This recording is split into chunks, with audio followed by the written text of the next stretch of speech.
However, the bold transformation results that the Education Task Force wants to see by 2015 can and will happen if they have the full public and private sector support they merit.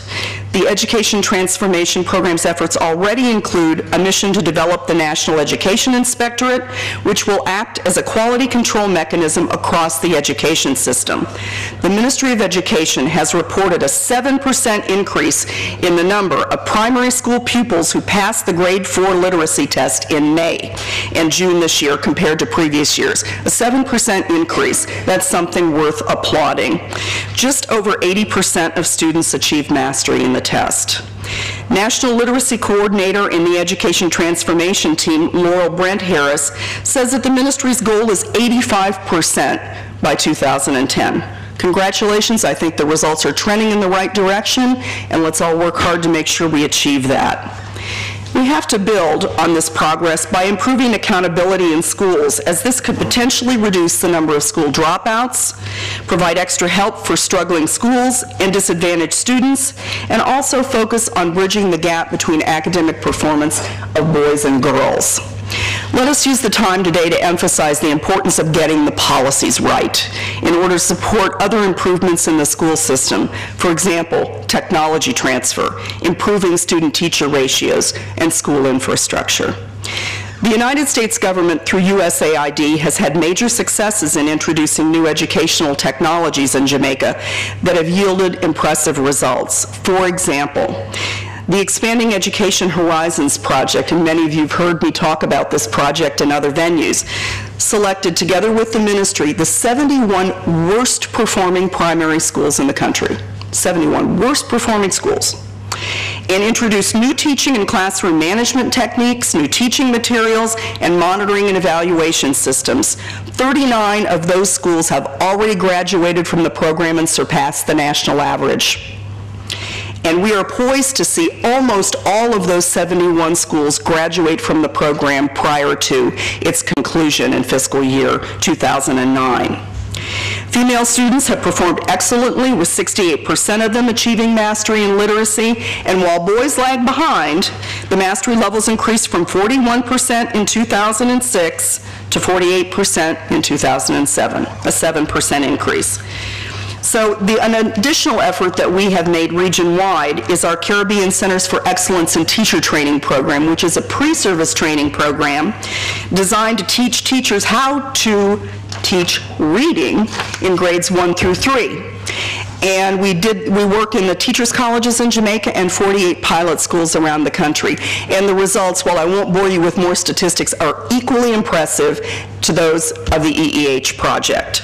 So why do I focus on the achievements of these two projects? The reason is, we attended not too long ago, many of us in this room, a breakfast hosted by Oliver Clark at the Gleaner, and there was much discussion about what needed to be done in the educational sector in Jamaica, and how there was just so much baggage that students bring to the classroom before they ever set foot in the door, including coming from poor households, experiencing crime and violence on a daily basis, poor parenting skills on the part of their parents, and so on.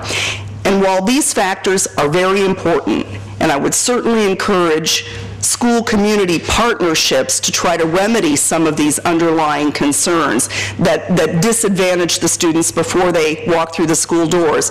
My reason for bringing out and pointing up the successes of some of our projects in the past few years is to say and point up that even when conditions are difficult, inside the classroom and outside the classroom, real significant improvements in student achievement are possible, even in the absence of additional public revenues, in the absence of better parenting, in the absence of wealth and prosperity island-wide. So my vision here is, and my challenge to you is, I think the community and school partnerships are very important, but let's not lose sight of the primary goal here, which is what we can all help to make happen within the four walls of the classroom. Quality improvements that can launch these students on toward a better life are possible. They are possible with very limited investment if we all work together to make it happen.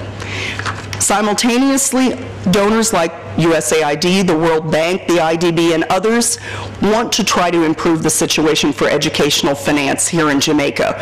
We want to help the Ministry of Finance increase its revenue collection and allocate and help them do the kind of analysis that will lead to better resource allocation, particularly for social services. But in the interim, there is much that we can accomplish.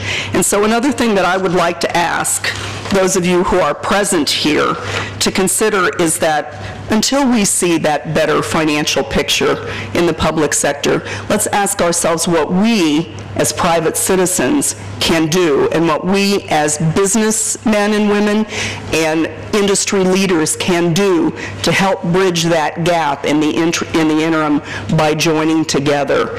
And I hope that in my brief remarks this morning, I've illustrated something very important and tried to instill in you a sense of confidence in what it is the ministry, CaPRI, PREAL, and USAID are going to ask you to do, and that is to invest with us in the education sector.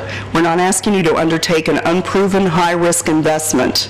We're asking you to partner with us to roll out educational innovations that are tried, true, and tested and have been proven to succeed. We plan to be at the table in the coming 5 years in the education sector in a very big way. Education is going to form one of the 3 major cornerstones of USAID's strategy for 2010 to 2015. Please join us at that table.